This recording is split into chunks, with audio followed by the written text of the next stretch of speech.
Assalamualaikum, saya Novita Anggraini dari kelas 10 Administrasi Perkantoran ingin membacakan sebuah cerpen karya M. Rauda Jamba yang berjudul Surau di Sebelah Masjid. Lelaki yang berdiri antara rumah dan mimbarnya pada taman, di antara taman-taman di surga. Berdiri atas gundukan tanah, bersandar pada sebatang pohon kurma yang menangis menyaksikannya naik ke atas mimbar dari kayu. Laksana unta yang menangis kehilangan anaknya. Lalu lelaki itu memeluknya dan berkata, "Mana yang kau pilih? Hidup subur dan rimbun atau menjadi pohonan surga?" Lelaki itu lalu menguburnya di bawah mimbar 4 tingkat yang kemudian menjadi puing-puing di peti mati. Hanya tercium aroma wangi. Malam ini surau begitu sepi, cuma diterangi sebatang lilin yang hampir padam dihembus angin malam. Jam di dinding menunjukkan pukul 3. Subuh masih lama. Lelaki itu baru saja mengambil wudhu. Sebelumnya ia tersentak bangun. Mimpi itu datang lagi. Tentang seorang lelaki berwajah suci yang tengah memeluk sebatang pohon kurma. Segera ia berdiri lurus ke arah kiblat, sambil mengangkat tinggi kedua tangannya. Setelah itu, ia telah tenggelam dalam kekhusyukannya. Rakaat demi rakaat telah dilewatinya. Di sujud terakhir, ia begitu lama mengangkat kepala, sementara angin masih mempermainkan lilin yang terombang-ambing. Suara jangkrik mulai sayup-sayup kedengaran. Sesekali terdengar suara kucing berkelahi memecah sunyi. Angin mulai gelisah. Ia bangunkan lelaki itu bersama dari pintu dan jendela. Nyala lilin mengecil. Ia seakan menggigil. Suara kucing sayup-sayup di kejauhan. Lelaki itu masih dalam sujud panjangnya, seperti tak berkesudahan. Pelan-pelan terdengar takbir. Lelaki itu lalu menyelesaikan ruku paling akhir, menutup dengan salam. Dengan kekhusyukan yang dalam, lelaki itu menumpahkan lautan zikir bersama sampan sajadahnya. Ia tebarkan benih-benih doa. Seketika berubah tunas, lalu menjadi pohon raksasa. Pucuk-pucuknya mulai meraih semesta. Lelaki itu pun dengan tertatih-tatih meraih pucuknya. Ia tergesa hendak menyampaikan halnya kepada Sang Pencipta. Entah apa hal yang disampaikan, lelaki itu seketika itu pula terisak di atas sajadah yang mulai membasah. Begitu menyentuh menyambut subuh. Sudah beratus subuh yang dilalui, bersama zuhur, asar, maghrib, dan isya. Surau hanya didapati kesunyian. Lelaki itulah imam dan makmumnya. Lelaki itulah nazir dan jamaah yang paling setia. Dia tetap bertahan pada hatinya. Selesai merangkai rakaat, ia melanjutkan dengan tugas rutin yang bertahun-tahun telah dilewatinya. Ia bersihkan halaman surau dengan sapu lidi yang baru dibuatnya kemarin. Kali ini ia tidak meraba-raba. Ia menyapu dengan leluasa. Halaman surau cukup terang dengan pantulan cahaya dari sebuah masjid megah yang baru selesai dibangun dan sudah dioperasikan. Senandung baris-baris ayat masih terdengar berkumandang di puncaknya yang menjulang. Beberapa orang jemaah masih terlihat di sana, berbaring di teras masjid. "Assalamualaikum angku." Begitu sapa yang kerap dilontarkan kepadanya ketika orang-orang melintas di depannya. "Waalaikumsalam sahabat." Dengan senyum khasnya, ia menjawab sekaligus bertanya, "Sudah sholat?" "Oh, sudah, di masjid itu." Angku Sabah, si lelaki itu hanya mengucapkan hamdalah sambil memperhatikan orang-orang yang menyapanya menghilang di tikungan jalan. Perlahan ia kemasi peralatannya dan memasukkannya ke gudang. Dengan usia yang sudah tidak muda lagi, ia melangkah menuju kamar mandi tepas dengan peralatan wudhu seadanya. Ia bersihkan dirinya dari kotoran tanah yang sempat menempel ketika membersihkan lingkungan surau.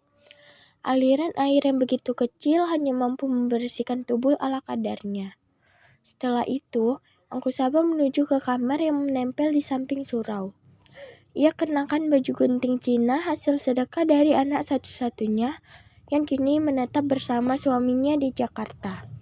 Istrinya telah lama berpulang, 6 bulan sebelum pernikahan anaknya dengan Hasan, teman Nurul anaknya yang sekarang menjadi pengusaha pakaian di Jakarta. Angku Sabah mengasuh sejenak di teras surau yang sudah mulai reot. Amankan segelas kopi pahit setengah matang dan rokok daun kegemarannya. Ia nikmati hasil kerjanya. Tersenyum-senyum bibirnya ketika seorang anak tanpa sengaja memasuki areal surau yang sudah dibersihkannya. Seketika itu pula wajahnya berubah merah. Ketika sebuah suara menghentak memanggil anak itu. Lebih merah lagi ketika suara raungan tangisan itu membahana bersamaan dengan suara hardikan dan umpatan. Di situ banyak penunggunya tahu, banyak hantunya. Mau kesambet apa? Angku Saba tercenung. Kalau mau main, jangan sembarangan tempat, ngerti? Sabah hanya mengelus dada, menarik nafas panjang. Dalam minggu-minggu terakhir ini, ia lebih banyak istighfar. Tiap malam tahajud tak pernah ia lewatkan. Sholat sunat sudah beratus kali ia kerjakan. Sudah begitu banyak doa yang ia panjatkan. Berkali-kali pula kaji ia khatamkan. Ayat kursi pun selalu ia lantunkan. Hantu mana yang berani berdiam? Segera ia kemasi peralatan sholat termasuk pengeras suara sederhana, sedekah dari hamba Allah 20 tahun yang lalu. Ia pasang kaset yang melantunkan ayat-ayat suci ke dalam radio tua. Lalu ia melaksanakan sholat sunat. Tidak berapa setelahnya suara azan terbata-bata. Suara azan terpatah-patah, menandakan sholat zuhur tiba.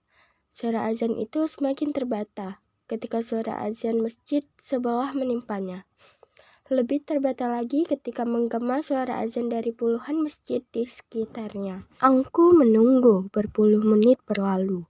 Angku Saba berdiri. Dia kembali sendiri. Ia tegakkan sholat. Sekilas dari sudut matanya terlihat para jamaah datang. Segera mengambil posisi saf.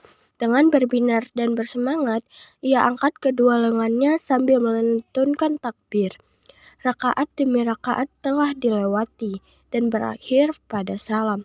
Begitu khusyuknya Angku Saba sehingga ia langsung memimpin zikir dan doa. Setelah menutup doa, Angku Saba selanjutnya mengarahkan salamnya ke jamaah.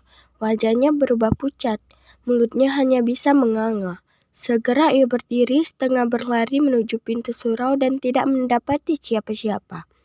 Lama ia berdiri di pintu surau. Setelah akhirnya ia putuskan untuk mencari.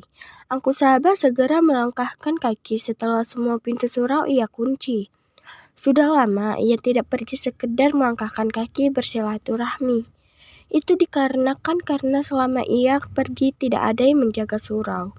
Ia tidak takut ada pencuri ataupun pendengki. Ia hanya khawatir kalau seandainya ada tamu yang datang mencari. Paling tidak ada yang duduk menunggu untuk mengabari. Tidak sampai 1 jam ia meninggalkan surau. Sayup-sayup terdengar suara gaduh dari arah surau. Betapa terkejutnya Angku Saba demi melihat orang-orang berlarian membawa air. Lebih terkejutnya ia ketika ada asap yang mengepul yang bersumber dari api yang tengah menjilat surau. Sontak saja Angku Saba berlari ke arah surau. Entah kekuatan dari mana yang mendorongnya sehingga ia begitu cepat berlari.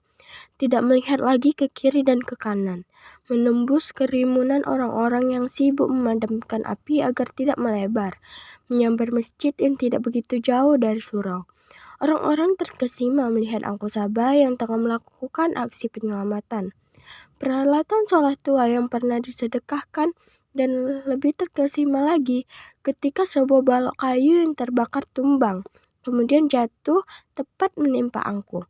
Orang-orang segera menolongnya, membopongnya ke tempat yang lebih aman, memberi pengobatan sederhana dari alat pengobatan sederhana yang terakhir diselamatkan. Angku Saba sebelum ditimpa balok yang terbakar. Angku seketika pingsan. Angku Saba siuman. Pelan-pelan ia buka matanya. Ia menatapkan ke sekelilingnya. Semua kelihatan putih-putih, termasuk pakaian yang membalut tubuhnya. Ia mencoba mengingat-ingat. Butiran air matanya menitik. Sejuta penyesalan menyelimuti pikirannya. Dalam keadaan terisak, ia tutupi wajahnya sambil memohon berjuta pengampunan. Ayah sudah bangun. Seorang perempuan muda masuk. Ia duduk di samping Angku sambil mengaduk-ngaduk bubur yang dibawanya. Makanlah dulu, istirahat saja. Dokter mengatakan kondisi ayah akan pulih jika banyak-banyak beristirahat. Angku hanya diam. Setelah sembuh, Nurul mohon ayah mau tinggal dengan kami di Jakarta. Ayah mau kan? Bagaimana dengan surau? Ayah, sudahlah, tidak usah dipikirkan lagi surau itu. Lagi pula surau itu sudah rata dengan tanah sekarang. Apa? Angku Sabah meronta, segera berdiri. Ia berlari. Ayah, tunggu. Angku Sabah terus berlari. Ia tidak peduli dengan teriakan-teriakan yang mengejarnya. Ia berlari dengan sangat kencang. Entah kekuatan dari mana yang datang sehingga orang-orang tidak mampu meraihnya. Beberapa meter lagi ia sudah hampir sampai. Jika saja ia tidak menabrak sepeda yang melintas di depannya, Angku Sabah terjungkal. Ia terjatuh bergulung-gulung dan terhenti ketika kepalanya membentur dinding pembatas jalan halaman masjid. Jemaah yang masih berada di masjid segera memburunya. Ayah, Hasan nantinya yang lebih dahulu tiba meraihnya. Ayah, ayah, ayah. Orang-orang berkerumun mengeliling Angku Sabah yang terkulai lemah. Matanya tak terbuka. Mulutnya terkatup begitu saja. Seketika ia terdiam 1000 bahasa. Nurul, anaknya memeluknya erat-erat seketika jeritannya membahana. Lelaki yang berdiri antara rumah dan mimbarnya pada taman di antara taman-taman di surga. Berdiri atas gundukan tanah, bersandar pada sebatang pohon kurma yang menangis menyaksikannya naik ke atas mimbar dari kayu. Laksana unta yang menangis kehilangan anaknya. Lalu lelaki itu memeluknya dan berkata, "Mana yang kau pilih? Hidup subur dan rimbun atau menjadi pohonan surga?" Laki itu lalu menguburnya di bawah mimbar 4 tingkat yang kemudian menjadi puing di peti mati, hanya tercium aroma wewangi.